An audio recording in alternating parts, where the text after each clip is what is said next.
everyone knew who she was. People came to her for help. She never put on airs, and I think it's because she grew up in that neighborhood. She grew up in the same neighborhood that she practiced in. And while she, you said in the opening that she was really doing a lot of work on the community level, and during a time when we weren't talking about health inequity or health equity or racial health inequities, we didn't have language for it, but I feel like my mother and her colleagues were doing the work that we do now in terms of, diabetes screenings, high blood pressure screenings, connecting people in the neighborhood with the resources that they needed.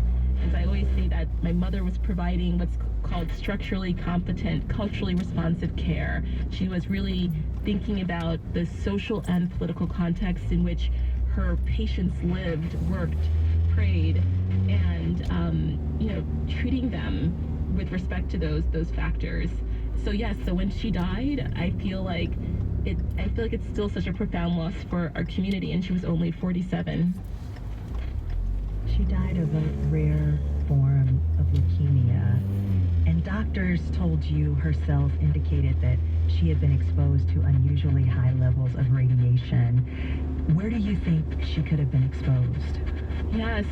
So after she was diagnosed, we went to Dana-Farber Institute. It was, up in Boston while my sister and I were in college there, and they looked at her chromosomes. They said, wow, it looks like you've been exposed to radiation. And so, looking back and talking to her, she lived near Superfund sites where we know, toxic radioactive materials had been dumped. So it's very likely, we know that, Black neighborhoods that are lower income are more likely to be sites of environmental toxins, and so that it is entirely possible that was one of the reasons that my mother ended up developing leukemia later on in life, that she may have been exposed as a child living in her neighborhood.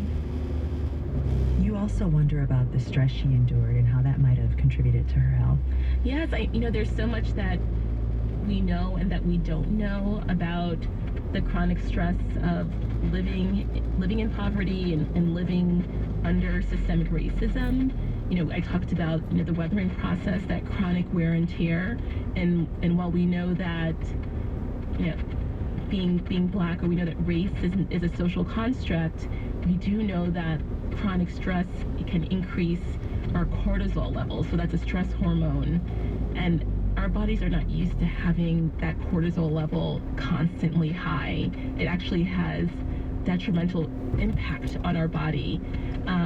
We know that it can actually, the chronic stress can change how genes are expressed in our body as well.